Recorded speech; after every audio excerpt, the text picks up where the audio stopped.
The following production is part of the We Be Geeks podcast collective.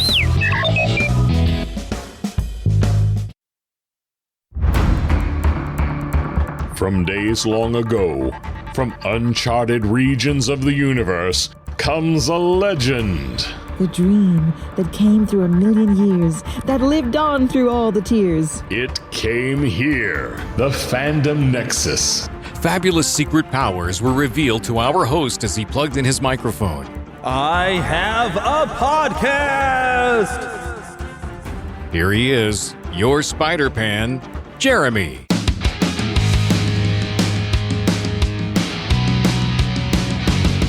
Yes, I am here right in time for the holiday to get you a bit more of some spooky fun as we're going to take a quick look into the SCP Foundation today, as well as, well, this still qualifies as a little bit of spooky fun for fans of Young Frankenstein.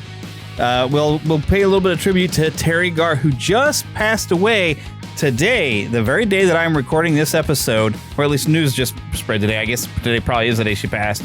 I haven't looked up anything. I've pulled up a bunch of articles that I'm going to look at here with you. We'll be finding this out and reading this out together as I go through and dive in there, because it was kind of an unexpected thing. But she was 79 years old, so, you know, as you get older, the likelihood you pass kind of builds.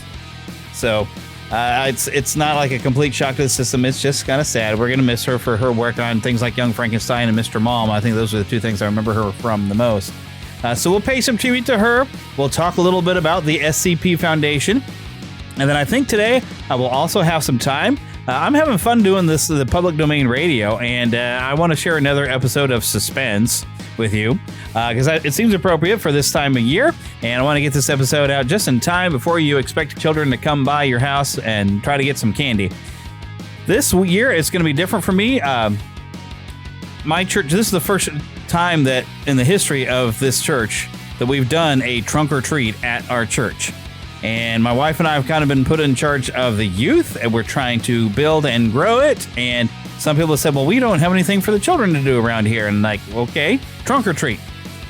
So we're going to try to get the neighborhood kids to come by and hopefully a bunch of other kids. We've had at least one sign out in front of the church. I wanted to get another sign out on the corner, but that didn't happen. So my wife has better handwriting than I do, but she's also a busy teacher, so we just didn't get that other sign made. But I'm hoping enough people come by. And if you happen to be in the Kansas City area, especially if you're near Clay Como, 310 Randolph Road there in Clay Como, we're just off 435 near Worlds of Fun. Come on by, bring your kids, and come get some candy with us. We would sure appreciate it. We want this to grow and become a big deal and have kids that get excited to come to visit the church and bring your parents. And especially, we need to get some teenagers, because that's what my wife and I are going to be teaching, is mainly like middle school, and I figure up through 20. And we're starting to try to have youth meetings on Sunday nights. So we're trying to build a thing. And I tell you what, if you happen to be in the Kansas City area and you'd like to come and check us out, well, we'd sure appreciate it. It's hard to get something started when we haven't had it. We've got a lot of older folks in the church, and so this is an attempt to grow, and we really need to do it. So, and we're doing something different this year by having the trunk or treat. So I'm kind of excited. I hope it turns out really well, and we hope have a lot of kids come by and have some fun with us. That's our hope and our goal. So let's do some of our normal bits of fun that we normally do. So what have I been watching? And I'm trying to think, have I watched anything significant other than the Chiefs being 7-0? I know some of you out there, you know, if you're not in Kansas City, you're probably like, the Chiefs. But that's okay. Hey, we're 7-0. It doesn't change the fact we are 7-0 around here, and we're enjoying another good football season. We've just even brought in another good player. I think another on the defensive side. We've just got a new wide receiver that we traded into the Titans, and he performed very well this past Sunday. So I've been watching the Chiefs, but I haven't really. I don't think I've really watched any like normal TV shows. I don't watch a lot of TV, and so I can't think of anything significant. I meant to watch a little bit more specials for the season, like Doctor Who. You know, the Time of the Angels. That's something I usually like to pull out every year, and I haven't gotten around to it. Just haven't really had that kind of time. But what have I been playing? Those of you who follow on YouTube, one of the YouTube channels, because the podcast is, of course, on YouTube, but we also have the official Neverland Gaming channel. which is where I've been doing what we call scare play, and I've lately still been playing Dead Space, trying to get through it before the holiday is up, and I don't think I'm going to make it.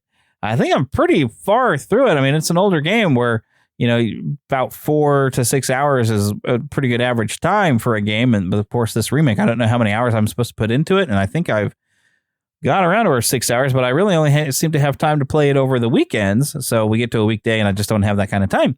And instead of playing a game, I'm here talking to you.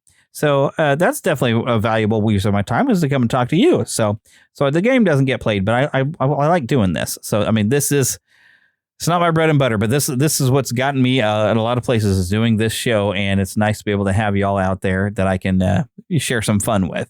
So I do appreciate that. And if you've never left us a review, boy, I tell you what, we could certainly use some, and some sharing of this show. And also go and check out, I've made sure now that we are everywhere with Watching Movies with My Pastor. Well, I'm still got plans. It's trying to find time and everything, make sure we watch these movies, but I still have plans. The next movie on our slate is I want to watch the 2002 Spider-Man film and have that as our next episode. So get in there, subscribe now, and listen to what we've done so far. Especially, we did have a special episode for the month. We did watch the Adventures of Ichabod, which is what I call half of the Adventures of Ichabod and Mr. Toad. So we watched, of course, the Sleepy Hollow part of it and had a good old time doing that as well. So we think you will enjoy listening to us commentate on that. And just the idea here is you get a little bit of information maybe about it, but also just have the fun shared experience of what it's like watching the movie if you're familiar with it. And we're hoping you just have fun like you're sitting with your friends watching movies. So that's available, of course, on YouTube, and also, of course, wherever you find your podcasts. Go and hit it there as well. And everything can be found at neverlandpodcast.com. So lots of fun things that I'm trying to put out there into the world to spread some fun, which I guess is one of my purposes in life. It's just try to find some fun and keep it out there, because we're getting close to the end of election season and everything is knuckling down. My wife and I were actually able to go and vote early on Saturday. Glad for that. Got it over with. I just wish that meant that I didn't get any more of the text messages, phone calls, or have to see any more political ads. That was all go away until it's all over and done with.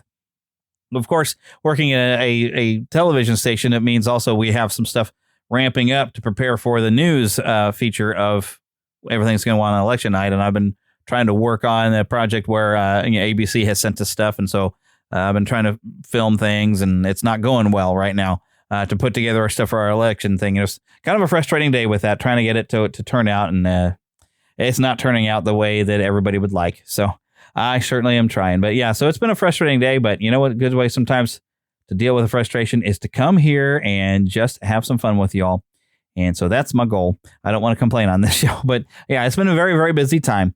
But we got our voting done. But something else, we did do something fun. On Saturday, we went actually with my church. A bunch of us went out to an apple orchard just north of Bonner Springs. And, my wife and I actually had already been out to this same orchard once before and got some Jonathan apples and picked some apples. But we went out there and picked some more apples and had some fun with that. Went out to Cracker Barrel after that to have some lunch. And then Philip likes to do the same. Philip is our pastor. And when you talk about watching movies with my pastor, that is the Philip there. And also Philip tends to be sometimes co-hosting with me on here, although it's been difficult to find times to co-host things because I have like a limited time and I just got to get things going sometimes with the show, so I haven't had to have him on here in a while. But he is the pastor of Watching Movies with My Pastor, but he's done this thing even since when he was a children's pastor, where we have Apple Fest. And Apple Fest, we watch the Disney Johnny Appleseed, because there is some good values in there. And John Chapman, of course, had a great faith in the Lord. And so we like to sing along, too, with it. But we do that, and then we eat a lot of different apple foods and treats. And my wife made a lentil soup with apples in it. And someone else made some pork with apples in it. So it's like roasted some pork with some apples to kind of flavor it. And it was pretty good. I think there was also a potato soup, but I think potato soup didn't have any apples in it, but that's okay. I made a Chex Mix that didn't have any apples in it as well. So, but yeah, lots of apple goodies and all kinds of fun. And we just have a great time on a Sunday evening watching a movie and talking about, Philip's always got a good lesson he shares about the apples. And it's a good way to teach the Trinity of an apple. So, but yeah, so we did that on fun, got my voting done, and so that's kind of what we've been doing this week. And now, it is time, of course, to talk about this here show and stuff that we're going to go on and do. Now, of course, I do want to remind you about W.GG. Use the discount code Neverland, or hey, even go to neverlandpodcast.com, find the big giant W logo and click there so you can get your discount. I get a little bit of kickback, though, from what you order. If you happen to be a gamer and you want some energy without getting the jitters, they have powders that you mix into water and all kinds of different fun things. That's good, healthy vitamin stuff. So go and check it out. That's W. Alrighty. Now, at this point, normally I would do the trailer park, but I haven't done a trailer park in a long time, and the trailer park has moved over to be an exclusive feature for those who are part of the Red Circle exclusive memberships, which you can find right there in the show notes, a link to become an exclusive member, or you can join our Patreon page where I will share those there, as well as you can hear these shows without the ads. Not me talking about an ad, but the ads themselves that you hear about midway through the show and beginning and the end. So there are ways, if you don't want to hear the ads, that you can also support the show. But okay, I'm going to switch gears to where I was going to go straight into the SCP, but as I mentioned before, Terry Garr passed away. And I've got to allow ads on a page in order to read about it. So just give me a second here. There we go. All right. So Terry Garr, known for starring roles in Young Frankenstein and Tootsie, which I've never seen Tootsie. She passed away here just today, 79 years old in Los Angeles. She died of complications due to multiple sclerosis. She began her career in the entertainment industry as a background dancer in a number of Elvis Presley movies. Did not know that. Went on to earn an Academy Award nomination for her role as Sandy Lester in the 1982 Dustin Hoffman comedy Tootsie. She's the daughter of Eddie Garr. He was a well-known vaudeville comedian, and Phyllis Lind, one of the original Rockettes at New York's Radio City Music Hall, and she just seemed destined for show business with those kind of parentage. So she appeared in Elvis Presley movies that include Viva Las Vegas, Roustabout, and Clambake. She was a featured dancer on Shindig, performed as a cast member on the Sonny and Cher Comedy Hour. First big break came as Gene Hackman's girlfriend in the 1974 Francis Ford Coppola thriller, The Conversation. I did not know that they had worked together before Young Frankenstein. So Mel Brooks hired her, of course, as Gene Wilder's lab assistant in Young Frankenstein. If only she could speak in a German accent, and she did this. So I did find a comment from Mel Brooks. He tweeted this out on X or Twitter, and he said, "So very sorry to hear about Terry Garr's passing. She was so talented and so funny. Her humor and lively spirit made the Young Frankenstein set a pleasure to work on. Her, quote, German accent had us all in stitches. She will be greatly missed." And I think that's the one I'm going to remember her first. Michael Keaton actually did release a statement. Looks like he put it out here on Instagram. He said, "This is a day I feared and knew was coming. Forget about how great she was as an actress and a comedian. She was a wonderful woman. Not just great to work with, but great to be around. And go back and watch her comedic work. Man, she was great." There's also, looks like David Letterman shared on Instagram, Terry Garr's many appearances on Late Night gave it a cash and importance not to impossible without her. She was a first-class actor and comedian and a lovely human being, a bright star and a real friend to the show. He says he was lucky to know her. She elevated it all, and I'm sad she's gone. And that's from David Letterman. And looking a lot of different photos, of course, on David Letterman. And I remember, I think the first thing I saw her on was Mr. Mom. So it's appropriate, I think, seeing it from Michael Keaton. I don't see if Dustin Hoffman has anything to say. He might have, but he maybe has not shared it to where in time where anybody's seen it. Jumping over to IMDb, they have, of course, a list of movies that she would be known for. The last thing she was in was How to Marry a Billionaire back in 2011. Other things, let's see if I recognize. She popped up on Law and Order, which I'm sure a lot of people have been watching that one. Aloha Scooby-Doo, Greetings from Tucson. What's New Scooby-Doo? She was Sandy Gordon. I want to know. Apparently, that's not a continuing character though in Scooby-Doo shows. Let's open this up a little there. Did one episode of the Felicity series. Mary McGinnis, she was on Batman Beyond, Return of the Joker. Also, of course, Mary McGinnis on Batman Beyond for 10 episodes. Did one episode of King of the Hill. One episode of Chicken Soup for the Soul. Did an episode of ER. Batman Beyond, the movie in 1999. Casper Meets Wendy. She, of course, was Phoebe Abbott Sr. in 3 episodes of Friends. Appeared as herself, actually, on the Weird Al Show. One episode of Sabrina the Teenage Witch. sliding down. I'm going back in time here for anything that oh, look, she did an episode of Frasier. She was just a voice. Let's see, going back, Dumb and Dumber as Helen Swanson. Adventures in Wonderland. I remember watching that. She was in 6 episodes as Duchess. I don't recall seeing her in that. I remember watching that. It was my teenage years. Let's see. Tales from the Crypt. She did an episode of that. Going back in time. Oh, she popped up on Sesame Street back in 1987. Going back. Ray Parker Jr. Ghostbusters. Oh, that's right. She's in the music video. She's uncredited for that, but she makes an appearance to say Ghostbusters. I recall that. Black Stallion Returns. Alex Mother. I don't think I saw that one. I think I read the book of the Black Stallion. It's a slow read when you're young, and I think at some point we watched the movie in school. Let's see. Moving backwards, there's the original Black Stallion. She was in that one as well. Close Encounters of the Third Kind. Let's see, going back. Oh, there was a TV movie called Law and Order. That's interesting. There she was at the Sonny and Cher show. I think we mentioned that before. There's Young Frankenstein in 1974, where she played Enga. Then an episode of Barnaby Jones. And also 2 episodes of the Bob Newhart show. The Odd Couple, the new Dick Van Dyke show. She was a waitress. I didn't know there was a new Dick Van Dyke show. Going back. Yeah, there's a lot of stuff. And here's where we start getting where she makes just small appearances in a lot of Elvis movies here as well. Oh, even as a girl outside a rink on the 1966 Batman. She popped up for 1 episode.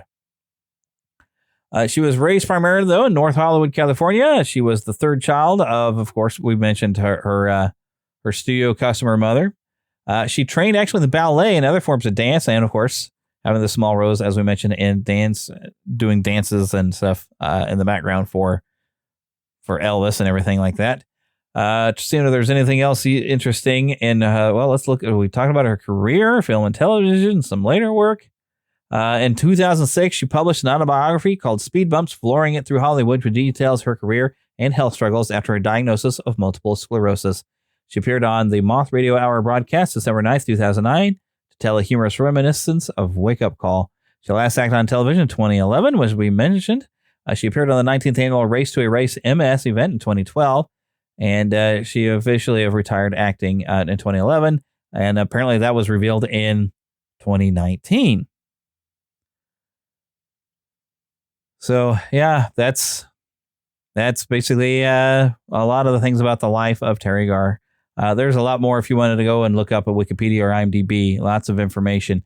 But yeah, I mainly know her from like those 2 movies. So from Mr. Mom, which she's kind of funny in that one, but really it's Michael Keaton's movie. Young Frankenstein, she's very funny as Enga, and I'm always going to, I think, appreciate her more for that. So she would have been about 30 years old when that movie came out. So that's, I think, the youngest I've ever seen her. But now I'm curious on Elvis movies. I want to look at a background dancer just to see if I spot her. Alrighty, well, before we get into the SCP Foundation, well, you know what? I mean, I was going to break for a commercial, but let's not. We'll break for a commercial after this, and when we hear some radio fun. But let's jump into some more spooky content with the SCP Foundation, which has its origins around 2007, 2008. So the SCP Foundation started as a collaborative writing project in the early days of internet creepypasta culture. I feel like I should have looked up where did creepypasta come from. I was talking to my wife about this, and my guess is that creepypasta is like you have a lot of people who are getting together to make, because a pasta is a lot of mixture of different things.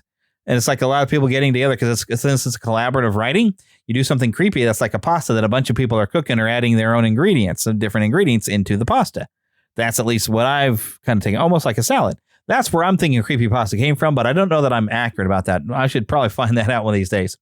It originated, though, not creepypasta, but the SCP Foundation on 4chan's X board dedicated to paranormal topics in 2007 with a post about SCP-173.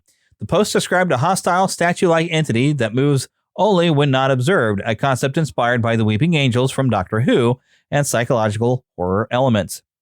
This post sparked interest and others contributing to the idea by expanding on containment procedures and inventing new creatures and objects. These entries were soon organized on a wiki, giving rise to the SCP Foundation's structured format. In 2008, the project moved to its own website, scp-wiki.wikidot.com, where it evolved into a collaborative storytelling universe with hundreds of authors adding entries across genres. At its heart, the SCP Foundation describes a secretive, pseudo-governmental organization dedicated to securing, containing, and protecting anomalous entities, objects, and phenomenon referred to as SCPs. Each SCP file follows a specific format, resembling classified documents, which describes 1. Containment procedures. Each entry explains the protocols needed to keep the anomaly safely contained, and this is often where the tension begins, as many SCPs are unpredictable or nearly impossible to control. 2. Description. A detailed summary of the SCP's physical properties, behaviors, or supernatural traits. These descriptions vary from humorous or surreal to deeply unsettling. 3. Incident reports or addendums. Files often contain incident logs that describe experiments or containment breaches, which add to the storytelling and lore of the SCP universe. Some notable entries include SCP-173, The Sculpture. It's a humanoid statue that can only move when it's not observed. It kills victims by snapping their necks. SCP-173 remains one of the most iconic entries, being the first SCP written and inspiring the aesthetic of many subsequent entries. SCP-087, The Endless Staircase, a dark, claustrophobic staircase that descends endlessly. Those who enter the staircase report the sounds of a crying child and increasingly disturbing encounters the deeper they go. SCP-682, The Hard-to-Destroy Reptile, a massive, hyper-intelligent reptilian entity with a hatred for life. Known for its aggressive nature, the SCP-682 has survived numerous termination attempts, making it a symbol for the Foundation's struggle to maintain control. SCP-096, The Shy Guy, a humanoid that covers its face and becomes violently enraged if anyone sees it. Once triggered, SCP-096 will pursue the observer no matter the distance, killing them and then returning to a docile state. The SCP universe explores themes of knowledge versus control, bureaucracy, and cosmic horror. Many entries are written to convey the idea that humanity is fragile, and the only thing standing between civilization and destruction is an overworked, underfunded organization performing a thankless task. Anomaly and the unknown, much like Lovecraftian horror, the SCP Foundation thrives on the fear of the unknown. The SCPs often defy conventional logic, and the Foundation's attempts to understand them only lead to more questions. The clinical, matter-of-fact style of SCP entries enhances their eeriness, making them feel like real government documents.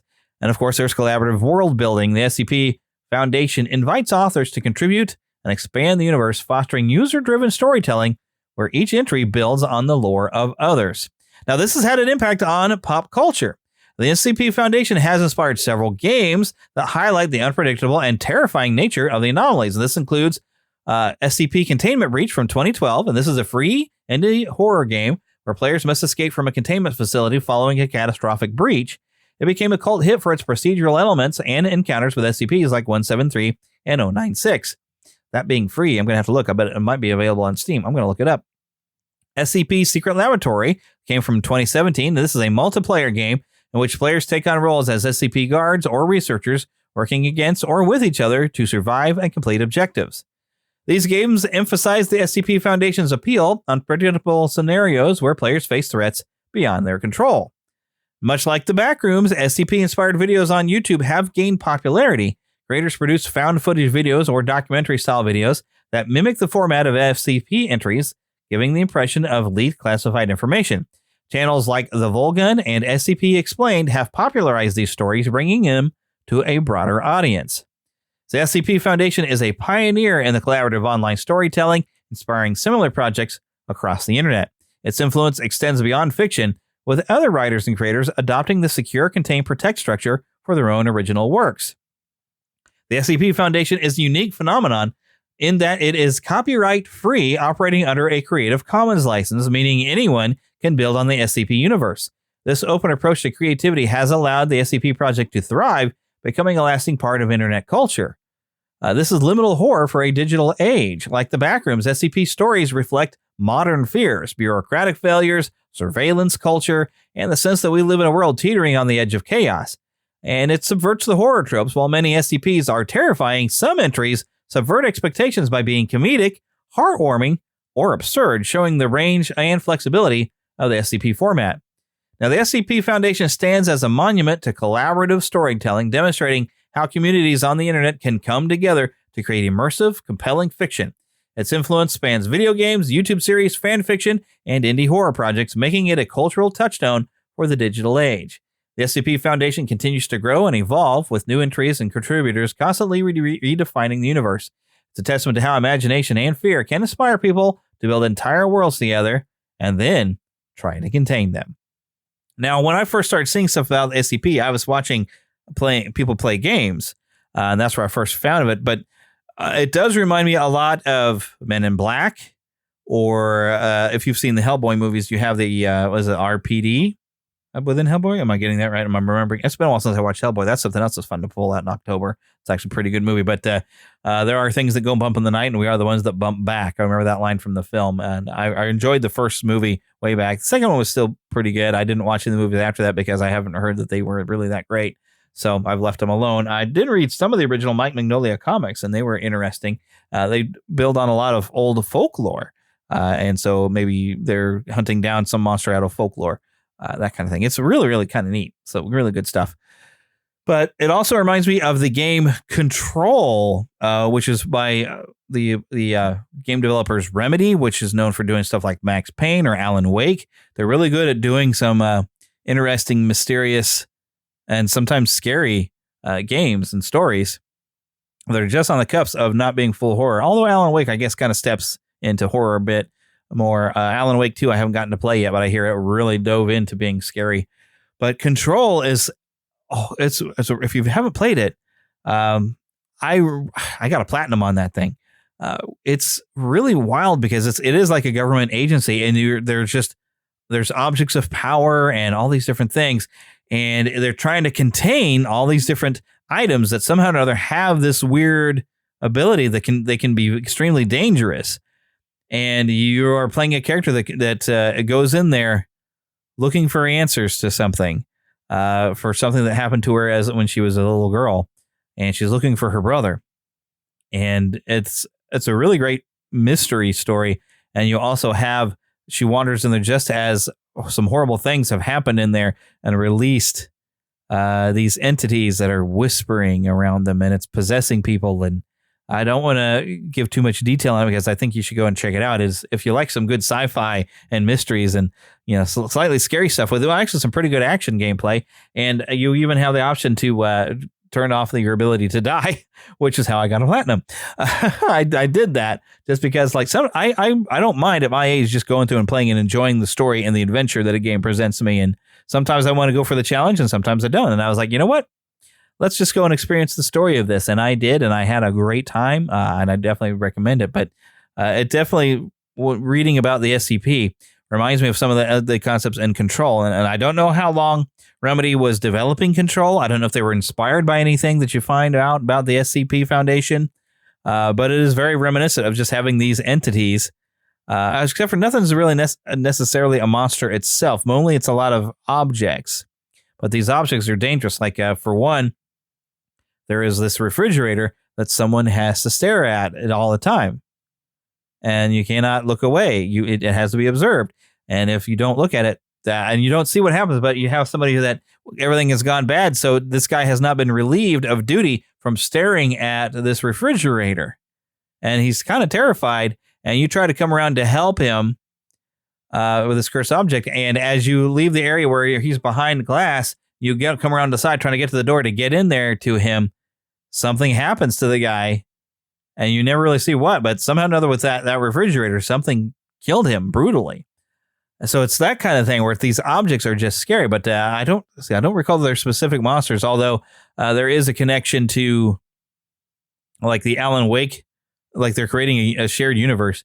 And there's a character from the first Alan Wake game that there's some DLC on Control that you see what finally happened to a certain character in Alan Wake. And it was actually playing Control that got me interested in playing Alan Wake. And I found out that it was available on the PS4 because originally it had been only an Xbox exclusive. And I granted I do have an Xbox, but I hadn't been playing with it much. I mainly switched over to my PlayStation. So that got me interested into getting my copy of Alan Wake, and I did play through that. If you'd like to see that playthrough, I don't know if I have control up on the Neverland Gaming channel, but I know I've got my Alan Wake playthrough on there as scare play from, I think, a couple of years back. I think I played that one as a scare play. Control, I didn't know was going to be kind of scary. I wasn't sure. But yeah, I really enjoyed Control. I've played through twice now on both PS4 and PS5 because I think I noticed on PS5 it had a completely different trophy set. So I thought, I'm going to go and get these trophies. So I did have some fun with that. So, but yeah, definitely reminiscent. So if you're interested in stuff like the SCP, there's a game available for you on whatever console you have. I think it's probably on PC as well, probably on Steam. I know I'm going to look on Steam and see if I can find any of the, since this is a free game here, I might want to give this a try. I have seen where someone has combined the concept of the back rooms and the SCP together in one game. So where you have some SCP entities wandering around the back rooms. And of course, we mentioned Kane Pixels last time, where he's got, I think Async is the group he's come up with that are supposed to be studying the back rooms, but it would make sense something like the SCP would be looking into the back rooms and studying in on that and trying to figure out to contain the entities therein. So very, very interesting stuff going on with that. And I am going to, of course, look up this website later because I am curious and I didn't realize that they've got it all collected in one place. So I will try to put a link to this website up for you. So if you would like to go and check it out, Endlessly Adapting Lizard. I'm seeing that their Plastic Graveyard is a featured tale, The World Builder. There's site news on here. But yeah, there's an entire website now that I'm looking at. Official sister site, The Wanderer's Library. Collaboration across the world, International Translation Archive. So yeah, there's a lot of different things going on with this. And you can actually create an account here to you if you have ideas. You want to share some story ideas, apparently is what this is. Very, very, very cool. All right, but I do have time to share some fun with an old public domain radio program. We're going to listen to another episode of Suspense right after this commercial break. He-Man and the Masters of the Universe will be back right after these messages. And now back to He-Man and the Masters of the Universe.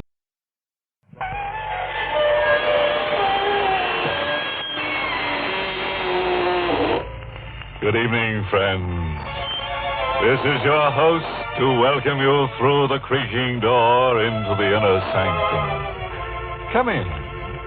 Come on in and join my wispy white friend. Oh, you're shivering. Cold?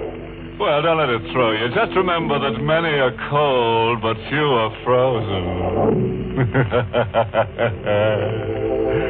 Oh, yes, your sheet is reserved for you. But please don't tear it. Remember the high ghost of living.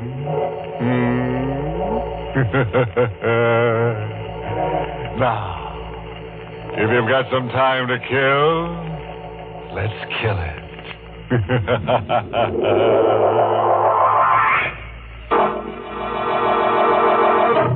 Tonight's Inner Sanctum Mystery, The Judas Clock, was written by Frederick Matho and stars Barry Kroger in the role of Sebastian with Lawson Zerbe as Andrew. Now, all comfortable and tense? Good. Now, I want to warn you, if you feel a pair of thin, cold hands passing over your face, don't be frightened. The hands belong to a clock. A monster called Cleopatra's clock. It's a very unusual clock. For years, it's been giving people the works. The story is really the story of Sebastian Packer. Since this clock can only murder, since it can't talk, we let Sebastian speak for it. I'm a clockmaker. I carry on the profession my father taught me in London. I like clocks, all that is but one. For 30 years, I've looked for a certain clock and a certain man. The clock is known to collectors as Cleopatra's clock. The man I swore to kill when, as a boy of 14, I closed my father's glazing eyes and wiped the froth of blood from his lips. Last night, I found Cleopatra's clock. Tonight, I may have found the man. I'm told you're an expert clock repairman, Mr. Packer, madam. Well, yes, I suppose I am. Well, I have a clock. Rather, my husband has. Yes? And it hasn't run for years. Would you have a look at it? Well, can't you bring it in? Oh, heavens, no. It weighs 500 pounds. One of those huge marble things. Italian Renaissance, I'd say. Marble? Italian? Could you describe it further? Well, it's rather unusual. Black marble, heavily carved with strange Egyptian characters. The ivory face has a beautifully etched scene on it, but it's a gruesome one. Gruesome? What kind of scene? It's a picture of a woman, a beautiful woman, and she's holding the limp form of a young man in her arms. It's ghastly. Cleopatra's clock. I knew without seeing it why the clock wouldn't run. It had been built in Italy for a prince of the House of Savoy in 1598. He conceived the clock when he discovered that his family treasures included 40 gold coins minted by Cleopatra and an Egyptian parchment. A parchment describing in horrible detail the death by poison of Cleopatra's young brother. The 40 gold coins were those Cleopatra had given a trusted servant to administer the poison to her brother. The writer of the parchment had slain the servant for his treachery and carried the coins with him to Rome. The Cleopatra clock was made to run only when the 40 gold coins were in place in the clock's hollow weights. 20 in each weight. And the coins had been in my possession since the day of my father's death. Well, Mr. Packer, can you fix it? What? Oh, sorry. Daydreaming. Yes, of course. Does Mr. Arnold. Does Mr. Arnold know that you're having the clock repaired? No, we've only been married a few weeks, and I'd like to have it working when he comes back to town tomorrow. Sort of a surprise. I see. I'll be there in half an hour, Mrs. Arnold.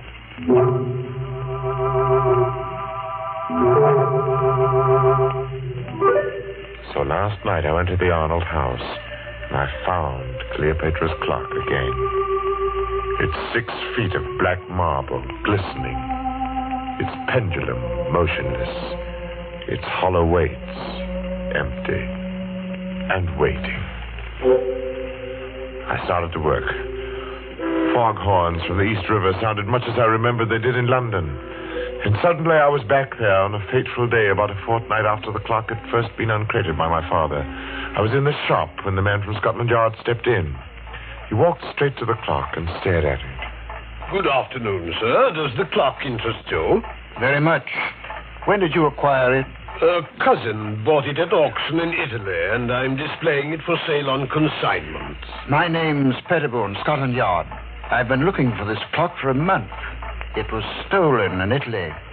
Stolen? Yes, Mr. Packer, and worse. Murder was done. You know, I'm afraid you've involved yourself in a bit of something here. But murder? I'm taking possession of the clock in the name of the Crown. I shall never forget the look of horror on the detective's face as he laid his hand on the clock's carved column. It froze there while his face drained to pasty white and his eyes bulged.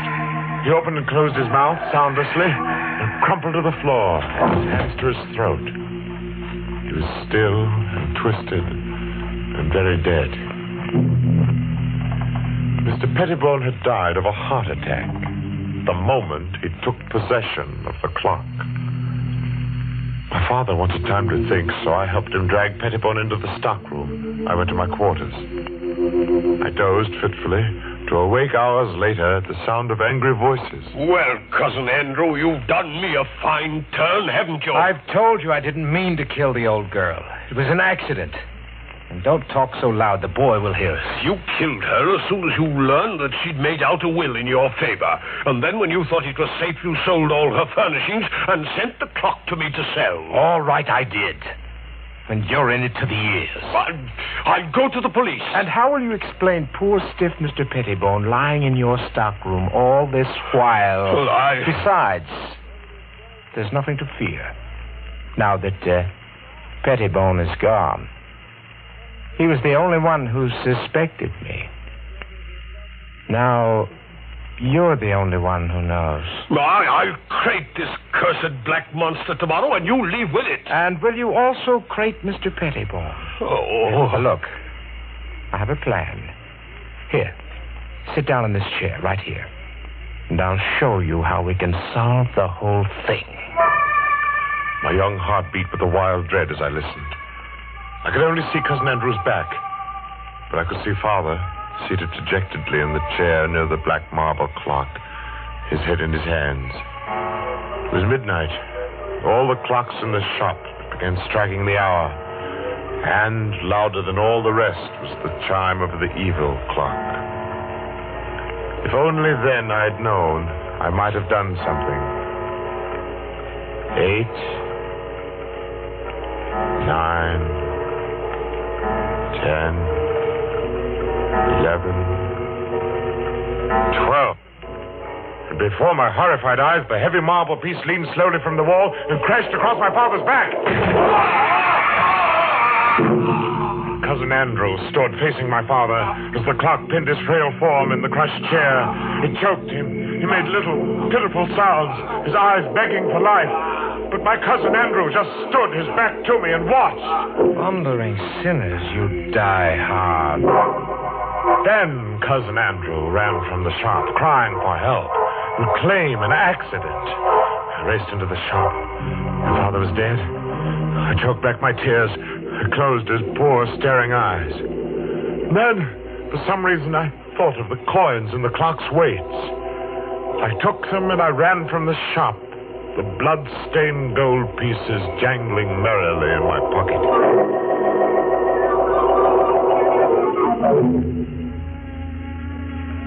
Armed with the notion that the coins were of value and the definite notion that I must eat, I approached one of the many dingy little curio shops in the Limehouse district. I stepped through the fog toward a shop where a dim light burned in the rear. Every inch of wall and ceiling was hung with curios, old armor, swords, shields. I would have run out, but a wizened, apish man barked at me from the rear. Well, what do you want? I have something to sell. What have you got? I have 40 gold pieces, sir. They're supposed to have been the coins Cleopatra paid a servant to poison her brother. I twist the scrawny neck off of you. You're pulling my leg, eh? Oh, no, sir, I'm not pulling your leg, sir. Here they are. Blimey. Gold, right enough. Where did you cop them? I didn't steal them. They belonged to my father. Oh, it's a likely tale. Will you buy them, sir? Buy 'em, he says. Buy 'em. You get out of here before I cause a bobber, you scamp. Go on, now get out. Give me back my coins. Get out or I'll come about and fetch you a sound one. The ugly brute came toward me. He held my coins clutched in a tight, hairy fist. Before I could move, he'd struck me the wall with a clatter. And then it happened. As I hit the wall, my eye caught a metallic gleam above me. I leaped back instinctively. As the hairy arm thrust at me again, a heavy metallic object dropped from the ceiling. It struck across the forearm of the clenched fist. I stared first at the man's gaping mouth, then at the great bleeding gash in the arm he clutched with his other hand, at the blood that dripped on the object that had struck him. It was an ancient headsman's axe. The gaping mouth opened and closed, making no sound. And then, with a moan of horror, the pawnbroker crumpled to the floor. I clamped my mouth upon a cry of panic. I stooped to gather all the coins that had fallen from the man's hand. Blood made them slippery. Thrusting them into my pocket, I stumbled, whimpering in fright, through the shop and into the night. And the fog of London never swallowed a more frightened and a more lonely boy.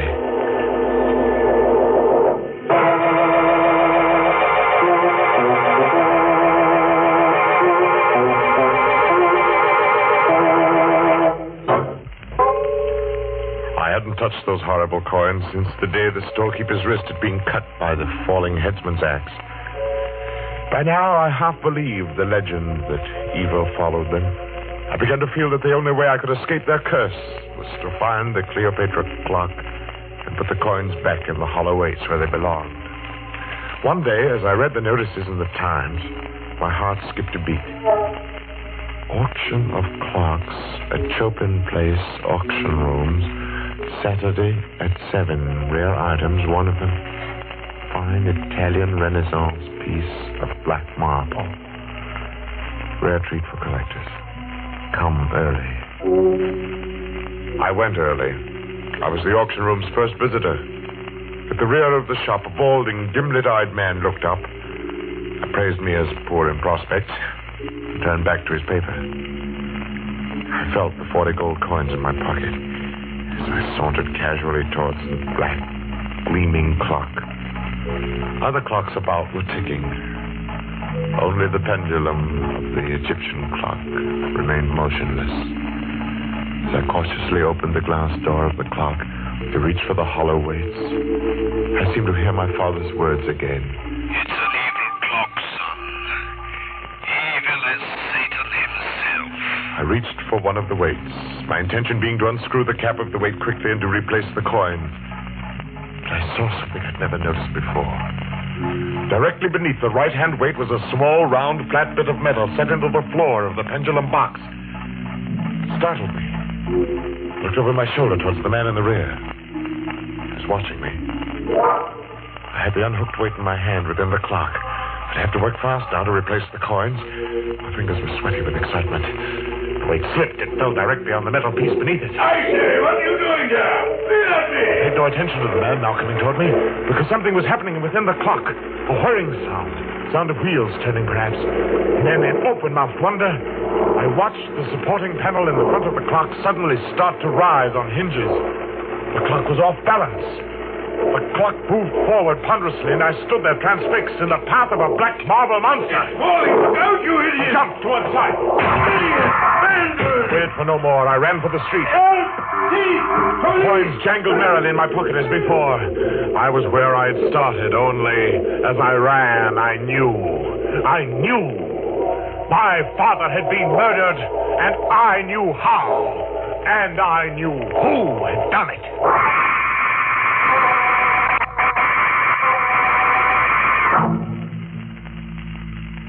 I walked for miles, trying to pull myself together. I wandered aimlessly, or so I thought. But fate had traced my path before me, because I was startled to find myself staring into the shop window of a rare coin dealer named Megaroid. I walked into the shop. Mr. Megaroid seemed a nice little man. He smiled a bit quizzically at my firm belief that I possessed the betrayal coins of Cleopatra. I poured them on his counter. Oh, I say, you could be right, you know. These are the right era. Oh, I say, suppose they were. Let me put a glass to them. Would they be worth a great deal, even if they weren't? Well, let me see. Oh, yes, gracious, yes, they are nearly new. Fine condition. They should be worth a great deal as collector's items. Well, Mr. Megaroid, I feel there's something I ought to tell you about these pieces. Yes? That's not important. Oh, well, now, just a moment. I have a catalogue on this Egyptian era in my show window. I'll fetch it just a jiffy. The coins lay on the counter. I watched Mr. Megaroid run down the aisle. As he approached the display window, his foot caught in an electric wire which lay across the floor. The lights went out, and I saw him pitch forward. Mr. Megaroid!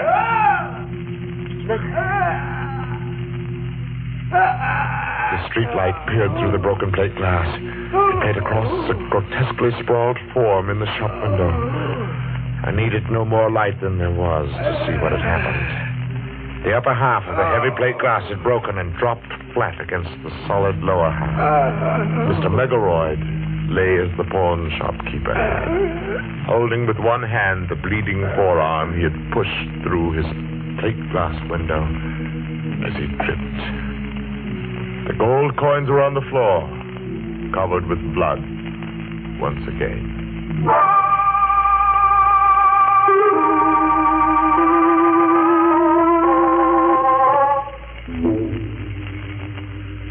Tonight, I will find out if Mr. Arnold is Cousin Andrew.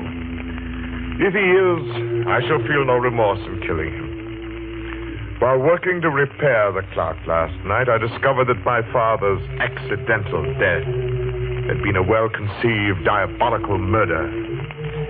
If the right-hand weight was heavier than normal, thus reached the floor of the clock on the 12th stroke of midnight, it tripped a trigger, which collapsed the base of the clock and caused it to fall forward. My father had died on the 12th stroke of midnight. Have you finished, Mr. Packer? No, Mrs. Arnold. I'll have to come back tomorrow night. What time do you expect Mr. Arnold tomorrow? Oh, about 11, I'd say. Will you be finished by then? Well, I think so. I'll have to take these weights to the shop with me, though. Something has to be added.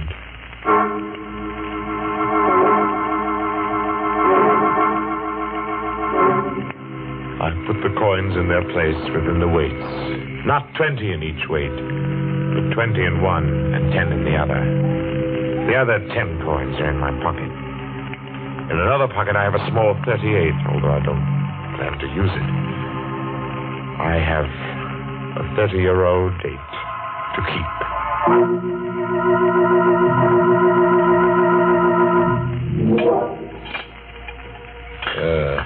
Think you'll have it fixed in time to strike midnight? Oh, yes, Mr. Arnold. It will strike at midnight. There we are. Weights are in place now.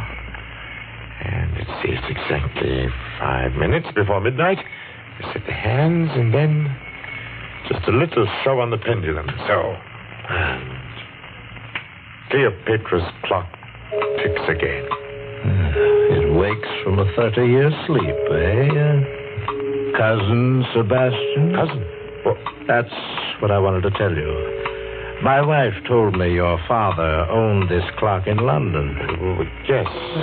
Then I was your father's cousin. So you are Sebastian Packer, the little boy who ran away that night. You are Cousin Andrew. Yes. But seriously, I don't know how much you know of that horrible night when your father was killed. I know the clock fell on Father. I heard the sound from my room. I was frightened.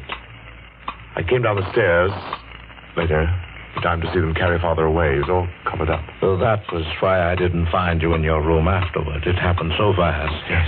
We were sitting, talking. The clocks in the store were striking 12. Suddenly, the base of Cleopatra's clock seemed to cave in, and... I know. I bought the clock at an auction a few years later. Sentimental, I guess. Yeah. Had it all fixed. It's good and solid now. I saw to that. Yes. Well, I think I'd better run along now, Cousin Andrew. Oh, nonsense. Let's make up for lost time and get acquainted. Well... Come now. I have some fine old port from England here. Sit down a while. No, not that chair. This one's a lot more comfortable. Oh, very well. It's a funny thing, when you work with clocks as long as I have, you get to be quite philosophical about time. Oh, is that so? How? Well, here I sit by the big clock, just as my father said 30 years ago.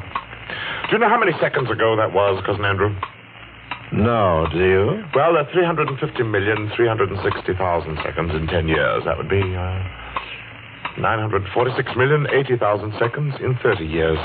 You've got quite a mechanical mind, Sebastian. Here, try this port here. Okay. Here's your father.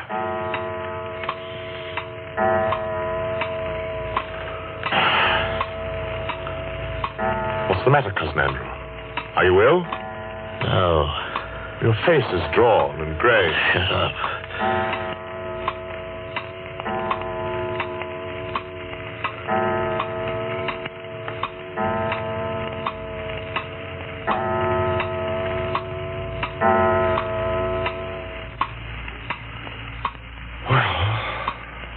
Andrew, it's late. It's after midnight.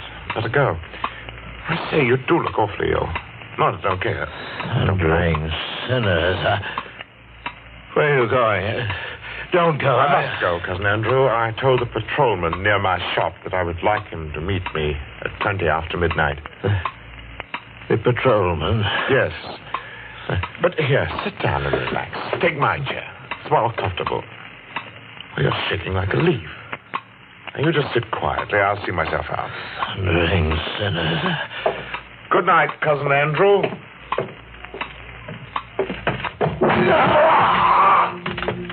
Sebastian! Get it out! Get the clock on me! You die hard, too, don't you? It was just a matter of timing. I set the hand a minute fast, and the weight didn't touch your clever little spring device till just now because it's lighter by 10 pieces of blood-stained gold from the coffers of another murderer, Cleopatra. Rest easy, Father.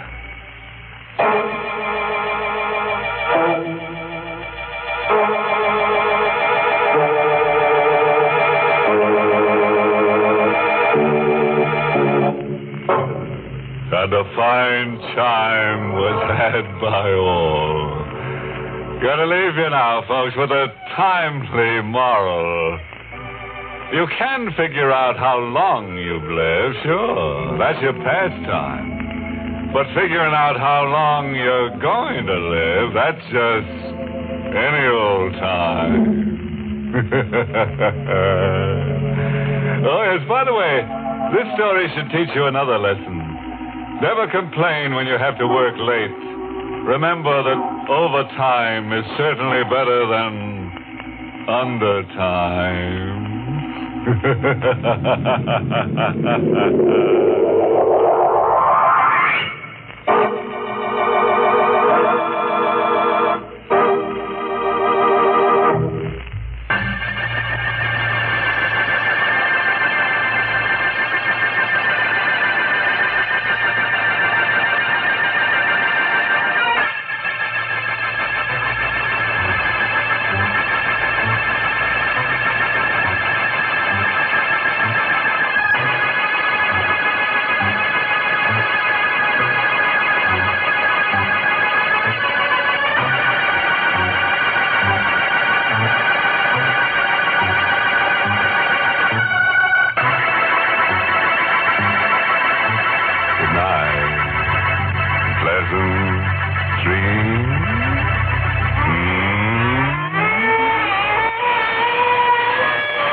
Sanctum was heard in the United States over CBS, the Columbia Broadcasting System, and has been rebroadcast for servicemen and women overseas.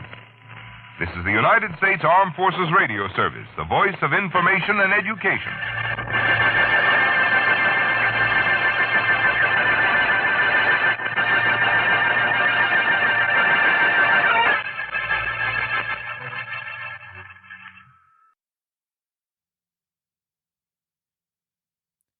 Alrighty, well, I hope you enjoyed that. And now, of course, I want to remind you about Podgagement real fast. That is Daniel J. Lewis's company. If you happen to have a podcast, you want to be able to get your reviews from around the world and make it easier for people to leave reviews. In fact, if you look right there in your show notes, you'll find links right there to leave a review, even on neverlandpodcast.com.